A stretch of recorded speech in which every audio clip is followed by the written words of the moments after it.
예수님께서는 요한복음을 통해서 제자들에게 여러 차례 성령에 대해서 말씀하셨습니다. 요한복음 4군데에 이렇게 기록되어 있는데 한번 보면 요한복음 14장 16절 말씀에 내가 아버지께 구하겠으니 그가 또 다른 보혜사를 너에게 주사 영원토록 너희와 함께 있게 하리니 이렇게 말씀합니다. 여기서 보혜사는 성령을 의미합니다. 이 뜻은 우리 곁에서 돕기 위해 부름을 받은 자라는 뜻을 갖고 있습니다. 또 요한복음 14장 26절 말씀에도 보혜사가 또 나옵니다. 보혜사 곧 아버지께서 내 이름으로 보내실 성령 그가 너에게 모든 것을 가르치고 내가 너에게 말한 모든 것을 생각나게 하리라. 요한복음 15장 26절 말씀에도 내가 아버지께로부터 너에게 보낼 보혜사 곧 아버지께로부터 나오시는 진리의 성령이 오실 때에 그가 나를 증언하실 것이요. 요한복음 16장 7절 말씀에도 그러나 내가 너희에게 실상을 말하노니 내가 떠나가는 것이 너희에게 유익이라. 내가 떠나가지 아니하면 보혜사가 너희에게 오시지 아니할 것이요 가면 내가 그를 너희에게 보내리니. 이렇게 말씀하시면서 예수님께서 부활하신 후에 승천하신 다음에 제자들의 곁에 아무도 없게 될 때 염려하지 말라고 보혜사 성령을 보내서 그 능력으로 너희와 함께 할 거라고 라는 말씀을 이렇게 성경을 통해서 말씀하고 계십니다. 이렇게 해서 제자들이 예수님이 승천하신 후에 마가 다락방에 모여서 기도하게 되죠. 120명의 많은 사람들이 모여서 전심으로 기도합니다. 그때 그들은 성령을 체험하게 됩니다. 이렇게 해서 제자들은 성령의 이끌림을 받는 자들이 되었고, 이렇게 성령을 체험한 이후에 첫 번째 성령의 능력을 행하는 사건이 오늘 본문의 말씀에 나옵니다. 오늘 베드로와 요한은 성전으로 기도하러 가던 도중에 성전 문 앞에서 걷지 못하고 구걸하는 사람을 만나게 됩니다. 그리고 그의 병을 고쳐줍니다. 그리고 나서 이 병이 어떻게 고침을 받았는지에 대해서 이야기가 오늘 본문의 내용입니다. 이 말씀에서 우리는 성령께서 우리 삶 가운데 어떤 역사를 하시는지를 두 가지를 정리를 해보려고 합니다. 첫 번째는 성령께서 우리로 하여금 새로운 도전을 준다는 것입니다. 성전 문 앞에서 구걸하는 이 안진뱅이는 늘 그 자리에 앉아서 구걸하던 사람이었습니다. 그곳을 지나가는 사람들은 그가 늘상 그곳에 있었기에 그를 별반 다르게 생각지 않았습니다. 그래서 그 앞에 지날 때는 평소대로 무관심하게 지나거나 얼마의 적선을 하면서 동량을 주면서 그 앞을 지나가곤 했습니다. 베드로와 요한도 그랬습니다. 평상시 같았으면 그냥 스쳐 지나갈 사람, 늘 성전 문 앞에 앉아있던 그런 사람이라 생각해서 별다르게 생각 안 했을 것인데, 이들이 성령을 체험하고 나서 성령의 충만을 받게 되고 나서 그들은 생각이 달랐습니다. 그 안진뱅이가 돈을 달라고 구걸하는 순간에 베드로와 요한에게는 이 사람을 일으켜 세워야겠다는 그런 생각지 못할 생각을 하게 됩니다. 우리가 하나님 영에 붙들리게 되면 늘상 같은 상황들을 다르게 새롭게 보는 눈이 생깁니다. 6절에 보면 이렇게 기록되어 있습니다. 베드로가 이르되 은과 금은 내게 없거니와 내게 있는 이것을 내게 주노니 나사렛 예수 그리스도의 이름으로 일어나 걸으라 라고 말하면서 그를 일으킵니다. 여기서 이들은 예수님의 이름을 사용합니다. 사도행전에 보면 예수님의 이름으로 기도하고 명령해서 상상하지 못할 영적 사건들이 많이 나옵니다. 하나님께서는 우리에게 예수님의 이름에 권세를 주셨습니다. 또한 예수님도 자신의 이름으로 구하라고 하셨습니다. 요한복음 14장 13절부터 14절 말씀 보면 이렇게 예수님이 말씀하셨습니다. 너희가 내 이름으로 무엇을 구하든지 내가 행하리니 이는 아버지로 하여금 아들을 인하여 영광을 받으시게 하려 하십니다. 내 이름으로 무엇이든지 내게 구하면 내가 행하리라. 아멘. 여기서 우리는 예수님의 이름을 우리 삶 속에 높여야 하는 이유를 알게 됩니다.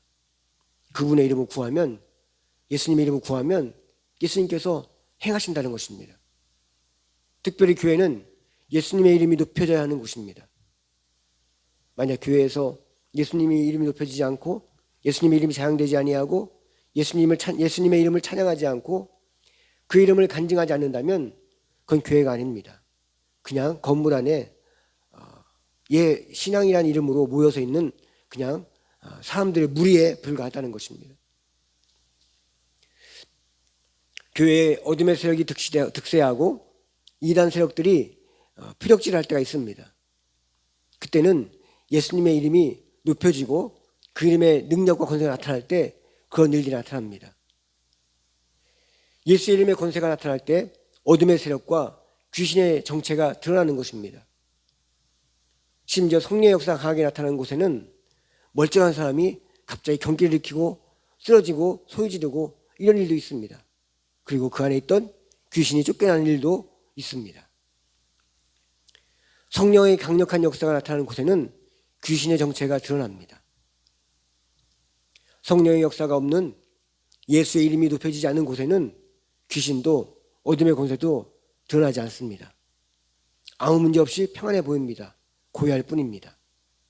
그러나 성령께서 임하는 곳에, 성령께서 역사하는 곳에는 영적인 전쟁이라는 것입니다. 숨어있던, 드러나지 않던 그런 우리 마음속에 있던 그런 어둠의 세력들이 그것이 겉으로 나타나게 되고 예수의 이름으로 치유된 일들이 나타나는 것입니다. 오늘 성경에 나타난 베드로와 요한이 성령 충만해지니까 이 상황에 맞지 않는 것 같은 예수님의 이름을 그 자리에서 과감히 외치게 됩니다. 성령께서 임하시면 사람은 믿음을 가지게 되고 그 믿음이 나의 삶 속에서 새로운 믿음의 시도를 하게 합니다. 사도행전 1장 8절에 보면 오직 성령이 너희에게 임하시면 너희가 권능을 받고 예루살렘과 온 유대와 사마리아와 땅끝까지 이르러 내 증인이 되리라 라고 말씀하셨습니다. 성령이 우리에게 임하면 우리는 예수의 증인이 됩니다. 그렇게 되면 우리는 예루살렘과 맞닥뜨려야 되고 유대와 맞닥뜨려야 되고 사마리아와 맞닥뜨려야 됩니다. 심지어는 땅끝까지 맞닥뜨려야 된다는 것입니다. 이 말이 무슨 말인가 하면 세상에 예수의 증인으로 살아가야 된다는 것입니다. 그리고 관습과 상식과 제도와 환경을 초월해서 상상도 못하는 영적인 일들을 하게 됩니다. 성령이 우리에게 임하게 되면 꿈과 비전을 갖습니다. 그 꿈이 무엇이냐? 하나님의 나라가 세워지는 꿈. 나의 삶을 통해서 하나님 나라를 세워가고 하나님과 나타내는 삶을 살고자 하는 그런 꿈을 품게 된다는 거죠. 그래서 돈이 많은 사람은 그냥 돈 많은 것으로 끝나는 것이 아니라 내가 돈이 많아지고 부해지면 이걸 통해 하나님 나라를 세워가는데 사용하겠다는 그런 마음을 갖게 됩니다. 그래서 우리가 주 앞에 기도하고 나갈 때 물질의 복을 받고 어떤 명예의 복을 받고 어떤 인기의 복을 받는다면 그걸로 받고 끝난다면 그것은 자기 자신을 위한 삶으로 끝나지만 성령이 우리에게 임하면 우리에게 임하는 물질의 복, 명예의 복, 인기의 복을 하나님 나라를 위해서 사용하고자 하는 그런 믿음의 꿈을 갖게 된다는 것입니다. 그래서 우리가 관습과 상식과 제도와 환경을 초월해서 상상하지 못했던 영적인 일들을 하게 되는데 이제까지 안 하던 기도를 다 하게 되고 믿지 않던 말씀을 믿게 되고 하지 못하던 전도를 하게 되고 막연한 신앙을 구체적인 봉사와 헌신으로 분명한 믿음의 증거를 보이게 되는 것입니다. 사람에게는 목표가 있습니다. 꿈이 있습니다. 그렇지만 이 목표를 가로막는 한계도 있습니다. 한계는 우리가 그 이상 넘어갈 수 없는 좌절의 선을 긋습니다. 우리는 이 선에 묶여 있을 때가 많습니다. 반면에 목표는 긍정과 촉진을 시키는 그런 선입니다. 그래서 그 목표는 우리를 밀어올리는 힘을 줍니다. 그래서 성령님은 우리에게 목표를 가지도록 꿈을 꾸게 하십니다. 성령님은 우리 한계를 뛰어넘어서 그 한계를 초월하기 위해서 하나님이 우리를 향해 계획하신 뜻을 이루시는 분이신 것입니다. 그러나 어둠의 권세, 악한 마귀는 우리를 보이지 않는 끈으로 묶으려고 계속 시도합니다. 그래서 우리가 어떤 문제에 부딪힐 때 낙심합니다. 그리고는 스스로 나의 한계는 여기까지구나. 난 더 이상 안 되는구나. 못하는구나. 포기하고자 하는 그런 부정적인 생각들을 하게 만듭니다. 이럴 때 우리에게 필요한 것이 영적 분별력이 필요합니다. 좌절하는 마음, 낙심되는 마음, 그리고 그런 생각들이 내 속에서 나온 것인 줄 잘못 아는 사람들이 대부분입니다. 그런 생각과 마음은 나에게서 나오는 것이 아니라 주변의 상황들이, 나의 여건들이 그런 생각을 하게 만들고 그런 마음을 먹게 만드는 것입니다. 그렇죠. 우리 자신들은 솔직히 그렇게 끝나고 싶지 않습니다. 포기하고 싶지 않습니다. 내가 한계가 되어서 내가 할 수 없지만 그걸 끝내고 싶지 않다는 것이죠. 그런데도 그렇게 원하는 것처럼 어둠의 세력은 우리 상황과 여건 뒤에 숨어서 우리의 마음을 잘못된 생각과 판단하도록 부추깁니다. 그런 마음은 당연히 하나님이 원하시는 마음도 하나님이 주시는 마음도 아닙니다. 믿음의 사람은 그 삶에서 최선을 다하며 살지만 자신의 삶을 이끌어가는 것이 아니라 하나님이 이끄신다는 사실을 믿고 나가는 것입니다. 그러기에 우리는 우리의 꿈을 가슴에 품고 뜨겁게 품고 기도하며 최선을 다하며 인내하고 참고 기다립니다. 그리고 그 결과를 하나님께 맡기는 것입니다. 그렇게 됐을 때 우리에게 오는 실패와 잘못돼 보이는 상황 속에서 절망과 좌절을 하는 것이 아니라 도리어 그 실패를 통해서 하나님께서 행하시는 또 다른 계획이 무엇인지를 보게 되게 되고 영적 분별을 하는 은혜가 임하는 것입니다. 그랬을 때 우리는 비로소 담대해질 수 있고 당당해질 수 있고 그 실패 속에서도 우리 자신이 성장하고 성숙되어지는 것입니다. 우리에게는 얼마든지 문제가 생겨서 어려움으로 실패를 할 수 있습니다. 그렇지만 그 어려움과 실패를 통해서 우리는 단련되어지고 훈련되어지고 한 단계 더 높이 올라감으로 복받을 만한 그릇으로 쓰임받을 만한 그릇으로 만들어지게 되는 것입니다. 그러기에 우리는 쉽게 포기하지 말아야 합니다. 사단 마귀는 우리를 자꾸만 문제 앞에서 어려움 앞에서 나약하게 만들고 쉽게 포기하도록 부추깁니다. 그러나 하나님을 붙든 믿음의 사람은 성령 충만한 사람은 문제가 와도 실패가 와도 쉽게 포기하지 않습니다. 도리어 그 일로 인해서 더 강해지고 더 훈련되어져서 더 건교해지는 기회로 삼습니다. 우리 중에 한계에 묶여 있는 분 있습니까? 성령 충만의 은혜를 구하십시오. 성령께서 우리의 그 묶음에서 자유케 하십니다. 성령 충만하면 실패 속에서도 우리는 절대 묶이지 않습니다. 사도 바울은 빌립보서 4장 13절 말씀에 이렇게 외칩니다. 내게 능력 주신 자 안에서 내가 모든 것을 할 수 있느니라. 이렇게 외칩니다. 두 번째로 성령님은 우리 삶 가운데서 벌어지는 많은 일들을 해석할 수 있도록 하십니다. 요한복음 3장 13절의 첫 부분을 보면 고침받은 안진뱅이가 베드로와 요한을 붙잡았다라고 기록합니다. 그리고는 그 붙잡은 이유를 기록하진 않습니다. 아마도 그 고침받은 사람은 베드로와 요한을 붙잡고 물었을 것입니다. 대체 어떻게 된 것인지, 어떻게 이런 일이 일어난 것인지라고 자신에게 일어난 일을 알고 싶었을 것입니다. 우리가 이 땅에 살아가면서 많은 일들이 일어납니다. 그런데 그것들이 다 해석이 안 되고 설명이 안 됩니다. 그럴 때 우리는 자신의 머리와 경험들을 동원해서 한번 판단해 보려 합니다. 또한 아무한테 가서 말을 듣고 엉뚱한 해석도 합니다. 그렇지만 우리는 하나님 말씀을 통해서 우리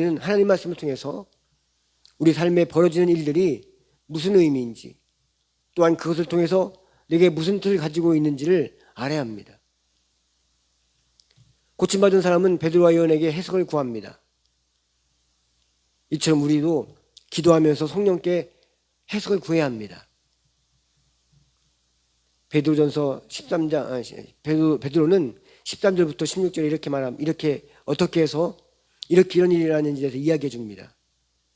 이 말씀 요약해 보면, 당신이 낳은 것은 많은 사람들이 부인하고 십자가에 못 박혀 죽었던 예수의 이름 덕분입니다. 자신의 능력이 아닌 하나님의 능력입니다. 당신의 능력이 아닌, 우리의 능력이 아닌 하나님의 능력입니다 라고 하면서 그 능력이 십자가에 있음을 밝힙니다. 우리는 이 땅에 살아가면서 어떤 때는 평탄하고 어떤 때는 어려울 때가 있습니다.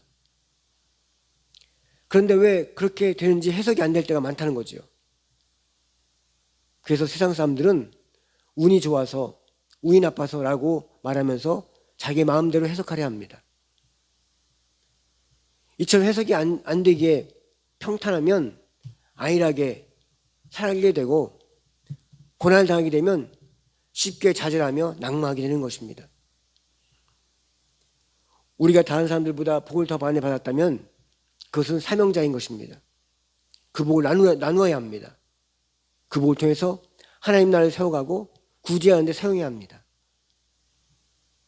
근데 그 복을 왜 받았는지 해석하지 못하면 그 받은 복을 허랑방탕하게 사용하는 것입니다. 많은 기회와 물질을 자기 자신만을 위해서 이기적으로 사용하는 것입니다. 반면에 자기 삶 가운데 임한 고난이 자기를 좌절시키고 넘어뜨리는 것인 줄로만 알게 되면 그때는 의미 없는, 아무 희망이 없는 삶을 살게 되는 것입니다. 사도 바울에게는 지병이 있었습니다. 그래서 그는 하나님께 구했어요. 왜 내게 이런 아픔이 있느냐고 하나님께 구했을 때 하나님은 바울에게 내가 하나님께 받은 많은 계시가 있었기 때문에 교만해질까 봐서 가시로 남겨둔 거다라고 응답을 주십니다. 그렇지만 바울은 그 가시가 얼마나 힘들었는지, 또 자기 사역에 방하게 되었는지 이번에는 이 가시를 없애달라고 3번이나 간절히 구합니다. 이때 하나님의 응답은 고린도후서 12장 9절 말씀 이렇게 기록합니다. 내 은혜가 내게 족하고 이는 내 능력이 약한 데서 온전하여 짐이라라고 말씀하십니다. 그 이후로 사도 바울은 자신의 약함을 도리어 자랑하고 하나님을 찬양합니다. 세상 사람들은 고난을 당하며 그 의미를 모르기 때문에 좌절합니다. 그러나 예수 믿는 사람들은 오히려 그 고난 앞에 힘을 얻습니다. 그 이유는 하나님의 말씀을 통해서 고난의 의미를 깨닫기 때문입니다. 그래서 성령님이 임하시면 우리 삶을 해석해 주시며 우리는 그 평탄한 가운데 육적인 삶으로 안일해지지 않고 고난 가운데서도 좌절하지 않고 새로운 꿈을 갖고 새로운 도전을 가지게 되는 것입니다. 사도 바울은 이렇게 고백합니다. 빌립보서 4장 12절 13절 말씀 보면 나는 비천에 처할 줄도 알고 풍부에 처할 줄도 알아 모든 일 곧 배부름과 배고픔과 풍부와 궁핍에도 처할 줄 아는 일체의 비결을 배웠노라. 내게 능력 주인 자 안에서 모든 것을 할 수 있느니라 라고 고백합니다. 그러기에 우리는 날마다 우리 삶 가운데 일어나는 모든 일들을 성령님께 구하고 말씀을 통해서 해석하는 삶이 되어야 합니다. 그래서 문제 앞에서 낙심하며 허탄한 마음을 두고 의욕 없이 사는 것이 아니라 성령님의 인도하심으로 마음에 샘을 얻고 목표에 집중해서 새롭게 살아가야 하는 것입니다. 성령의 충만한 은혜를 구하십시오. 성령의 은혜가 있을 때 우리는 낙심 가운데서도 소망을 꿈꿀 수 있고 정말로 우리 삶 속에 잘된 형통한 가운데서도 하나님의 계획을 바라볼 수 있는 것입니다.